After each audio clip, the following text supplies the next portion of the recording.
महीने में नौकरी देने का जो काम विगत महागठबंधन की सरकार में जो किया, अब देख लीजिए वो पैटर्न चल गया है। अब यही राज्य नहीं बल्कि उस नौकरी देने वाले प्लान को, तेजस्वी यादव जी के प्लान को अब हर एक राज्य अपना रहे हैं, चाहे वो किसी भी पार्टी का शासित राज्य हो, हर एक राज्य अब अपना रही है उस चीज। और जब बिहार ने, महागठबंधन की सरकार ने जातीय गणना करा करके आरक्षण देने का काम किया, तो यही भारतीय जनता पार्टी के लोग कोर्ट में जा करके उसे रोकने का काम करते हैं और आज ये कहते हैं कि यह हमारा एजेंडा है। इस स्टैंड को भारतीय जनता पार्टी आम लोगों के बीच लाने का काम करती है। वो ऐसा ऐसा चीज लेकर के आएंगे चुनाव में कि हमारे जो वोटर्स हैं वो भुला जाए कि महंगाई कैसे दूर होगी, बेरोजगारी कैसे खत्म होगी, भ्रष्टाचार कैसे खत्म होगा, अफसर शाही कैसे खत्म हो जाएगी, बिहार से पलायन कैसे रुके, ये सारे मुद्दे को भुला जाएं और जाति, धर्म, मजहब के नाम पर वो राजनीति को सेकना चाहते हैं। तो तेजस्वी जी क्या कहते हैं? तेजस्वी जी ने कहा कि आप हमें एक मौका दो सेवा करने का, आपकी सुरक्षा की, आपके विकास की गारंटी तेजस्वी यादव देते हैं। 17 साल एनडीए गठबंधन की यहां सरकार रही और 17 सालों में भी आप 15 साल पहले जंगल राज की ही बात का हवाला देकर के आप वोट लेना चाहते हो, ये किस तरह का नियम है? आपको तो विकास पर वोट लेना चाहिए था, आपको बेरोजगारी हमने खत्म किया उस पर वोट मांगना चाहिए था, महंगाई खत्म किया उस पर वोट मांगना चाहिए था। तो आप मांगते क्या हो? जंगल राज, 15 साल पहले की बात। आज के कार्यक्रम के बारे में बताइएगा। देखिए, आज तो हम गुरुआ विधानसभा अंतर्गत कोची पंचायत के समाजवाद के पुरोधा रहे कोच के पूर्व विधायक स्वर्गीय जानकी बाबू के पुण्यतिथि पर हम श्रद्धा सुमन अर्पित करने के लिए आए और यहाँ पर बहुत सारे लोग, जानकी बाबू के चाहने वाले बहुत सारे लोग उपस्थित थे, सभी जनप्रतिनिधि भी थे, समाज सेवी भी थे और हम धन्यवाद देंगे भाई उनके सुपुत्र संजू यादव जी कि अपने पिताजी के विचारधारा को लेकर के और जन जन तक पहुंचाने का ये काम कर रहे हैं। ये एक अच्छी सोच है, अच्छी पहल। हमारी आने वाली पीढ़ी को हमारे पूर्वजों का जो इतिहास रहा उस इतिहास के बारे में जानने का एक बड़ा अवसर प्राप्त होता है ऐसे कार्यक्रमों से। और हमने कहा भी कि अगर एक डिमांड आई थी, हमने पहले भी सोच रखा था, हमारी संजू जी से बात हुई थी, हम लोग जानकी बाबू के इस पुण्यतिथि के अवसर पर हम लोग इस पंचायत में उनका एक आदमकद प्रतिमा भी हम लोग लगाने का काम करेंगे ताकि आने वाले लोगों को, आने वाली पीढ़ी को उसका ज्ञान वर्धन हो सके और अच्छा कार्यक्रम रहा।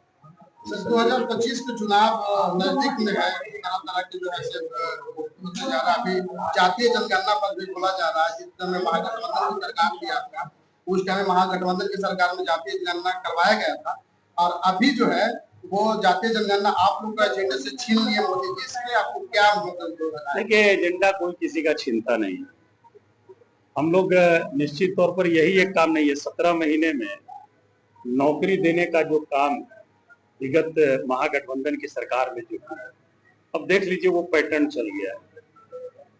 अब यही राज्य नहीं बल्कि उस नौकरी देने वाले प्लान को, तेजस्वी यादव जी के प्लान को अब हर एक राज्य अपना रहे हैं, चाहे वो किसी भी पार्टी का शासित राज्य हो, हर एक राज्य अब अपना रही है उस चीज को। उसी तर्ज पर आपने देखा होगा 2015 में जब महागठबंधन की सरकार बनी थी तो 7 निश्चय योजना आई थी, हर घर नल का जल योजना। तो उसको भी बिहार सरकार की योजना को केंद्र ने अडॉप्ट किया था, याद होगा आपको। और केंद्र सरकार ने पूरे बिहार में नल का जल योजना चालू करने का काम किया। और जब बिहार ने, महागठबंधन की सरकार ने जातीय गणना करा करके आरक्षण देने का काम किया, तो यही भारतीय जनता पार्टी के लोग कोर्ट में जा करके उसे रोकने का काम करते हैं और आज ये कहते हैं कि यह हमारा एजेंडा है। ये सब उनका चुनावी स्टैंड है। और ये जनता बखूबी समझती है कि किस तरह के चुनावी स्टैंड को भारतीय जनता पार्टी आम लोगों के बीच लाने का काम करती है।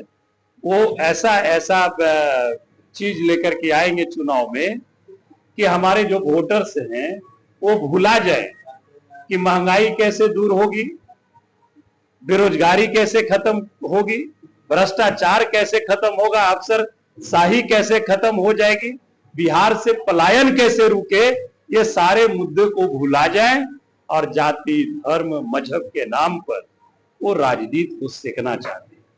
तो बिहार के लोग बखूबी इस चीज को देख रहे हैं और वो मन बना चुके हैं बिहार के लोग कि इस बार निश्चित तौर पर परिवर्तन हम लोग करेंगे। और जब मौका मिलेगा भाई तेजस्वी जी को, तेजस्वी जी क्या कहते हैं? तेजस्वी जी ने कहा कि आप हमें एक मौका दो सेवा करने का, आपकी सुरक्षा की, आपके विकास की गारंटी तेजस्वी यादव देता है। भाई एक बार मौका देने में क्या जाता है? केंद्र में आप ये तीसरा टर्म जा रहा है, 10 साल 11 साल केंद्र में आपको हो गया, आप यहाँ कहते हो तो उस हिसाब से करीब 16-17 साल महागठबंधन की सरकार को हटा दें तो 16-17 साल एनडीए गठबंधन की यहाँ सरकार रही और 17 सालों में भी आप 15 साल पहले जंगल राज की ही बात का हवाला देकर के आप वोट लेना चाहते हो। ये किस तरह का नियम है? आपको तो विकास पर वोट लेना चाहिए था, आपको बेरोजगारी हमने खत्म किया उस पर वोट मांगना चाहिए था, महंगाई खत्म किया उस पर वोट मांगना चाहिए था। तो आप मांगते क्या हो? जंगल राज 15 साल पहले की बात। काहे के लिए आप सत्ता में 17 साल रहे? भाई 17 सालों में आपने क्या किया? बता दीजिए एक आध को कोई कल कारखाने लगे जो इतना पलायन है हर एक राज्य से।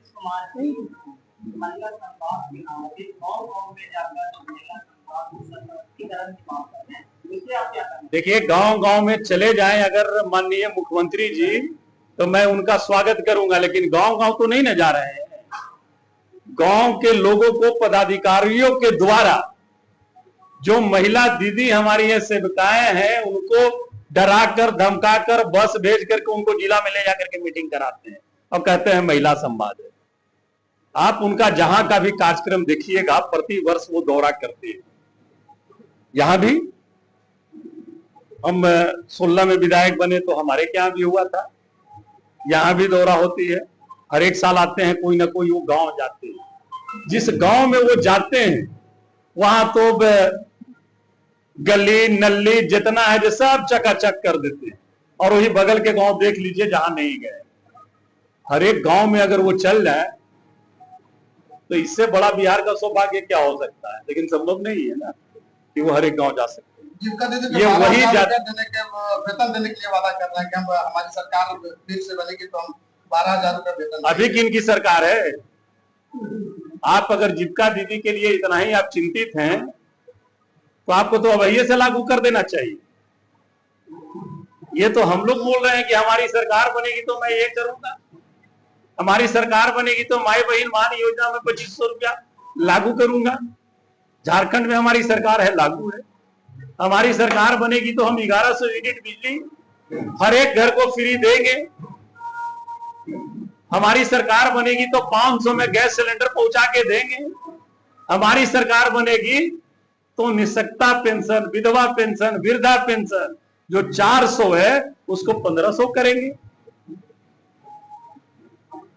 ये तो मैं बोल रहा हूं, हमारे नेता कह रहे हैं। आप तो सरकार में हो, आप अगर इन तमाम चीजों के शुभचिंतक हो तो अब तक के लागू कर देना चाहिए आपको। तो ये थोड़ा बहुत खेल खेला करेंगे, वो करेंगे सिर्फ वोट के लिए। तो इससे होशियार रहने की आवश्यकता है। जी का कहना है कि इस बार राजद और कांग्रेस का सुपड़ा साफ हो जाएगा डंकी के चोट पर। वो राजद और कांग्रेस का तो छोड़ दे, हुए अपने परिवार का तो सुपड़ा वो बचा लेना। वो राजद के सुपड़ा तो छोड़ दे, वो पहले अपने परिवार का सुपड़ा साफ होने से बचा ले। उनके लिए तो ये चुनौती होगी, बड़ी चुनौती होगी उनके लिए। और राजद वो दल है और राजद में वो नेता है कि किसी बिना भेदभाव के, आपको याद होगा कि स्वर्गीय रामविलास पासवान जी हर एक चुनाव हार गए थे, न तो उनके कोई विधानसभा में थे एक भी, और न लोकसभा में थे। लालू प्रसाद यादव जी ने अपने बल पर अपने कोटे से उनको राज्यसभा भेजने का काम किया था, याद है ना, 2009 या 10 में। संतोष मांझी जी को सबसे पहला विधान परिषद दिखाने का काम किसने किया था? वो कोटा राष्ट्रीय जनता दल का ही। तो जो जिसको देता है ना तो बोलते ही है ऐसा। लेकिन बिहार की आवाम देख रही है, सब समझ रही है, सब जान रही है। आने वाले समय में बिहार की जो आवाम है निश्चित तौर पर बिहार को नई दिशा में और एक नए उमंग के साथ बेरोजगारी दूर करने के लिए, पलायन रोकने के लिए, इंफ्रास्ट्रक्चर सही हो, कानून व्यवस्था सही रहे, इन तमाम चीजों के लिए महागठबंधन में निश्चित तौर पर विश्वास करेगी। और एक बार मौका भाई तेजस्वी जी को बिहार चलाने का निश्चित तौर पर दें। भाई बढ़िया नहीं चलेगा, 5 साल बाद हटा दियो कान पकड़ के। कहीं मालिक आप हैं, आप एक मौका तो दीजिए सेवा करने का। इन लोग जंगल राज कहते रहते हैं। महागठबंधन की सरकार 2015 में भी आई थी, जंगल राज आ गया था क्या? 17 महीने फिर आई सरकार, जंगल राज आ गया था? बता दीजिए अपने। ये देखिए, हमारे नेता के कथनी और करनी में कोई अंतर नहीं है। हमारे नेता जो बोलते हैं वो करते हैं। उन्होंने कहा कि 10 लाख लोगों को नौकरी देंगे, सत्ता में आए, उन्होंने दिया। ये उनसे पूछना चाहिए आप लोगों को। जब महागठबंधन की सरकार बनी थी तो भारतीय जनता पार्टी के जितने नेता थे बिहार वाले पगड़ी बांध के कि जब तक नीतीश कुमार को कबाड़ेंगे नहीं तब तक खोलेंगे नहीं। दिल्ली से आते थे, दरवाजा नीतीश जी के लिए बंद है। क्या हुआ भैया? ये उनसे पूछना चाहिए आपको।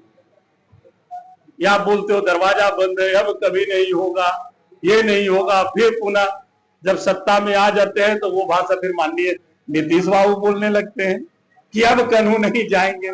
ये दोनों की भाषा हमें समझ में नहीं आती। ये स्थिति है। 2025 के मुद्दा क्या रहेगा, विकास का या धर्म का मुद्दा रहेगा? देखिए, हमारा मुद्दा साफ है। हमारे नेता तेजस्वी बाबू मुद्दे पर चुनाव लड़ते हैं और मुद्दे की बात करते हैं।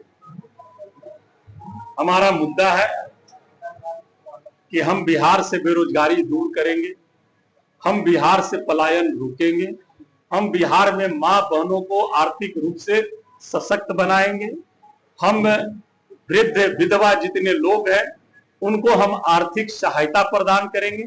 हमारे जो युवा छात्र छात्राएं हैं, हमारी सरकार बनेगी तो हम डोमिसाइल सिस्टम लागू करेंगे जैसे अन्य राज्यों में भी लागू है। तो ये सारी चीजें हम कल कारखाने लाएंगे, हम अपने बिहार के कामगार युवाओं को यहीं पर रोजगार देंगे। हमारी ये योजना है। हम 200 यूनिट बिजली फ्री देंगे, स्मार्ट मीटर की आवश्यकता नहीं पड़ेगी। जिस तरह का धांधली होता है, बिल में जो गड़बड़ी होती है, हमारे बिहार के भाई दौड़ते रहते हैं। एक बॉल टिमटिमा के जला रहा है, उसका बिल आ जा रहा है 35,000। 8 दिन को FIR कर दिल को, दौड़ रहा है बेचारा, परेशान है, कोई सुनने वाला नहीं है। तो हम लोग सरकार सुनवाई कार्रवाई, हमारे नेता कहते हैं सुनवाई की भी होगी, कार्रवाई की भी सरकार होगी। सिंचाई, दवाई, सारी चीजों की व्यवस्था सुदृढ़ रूप से करने की सरकार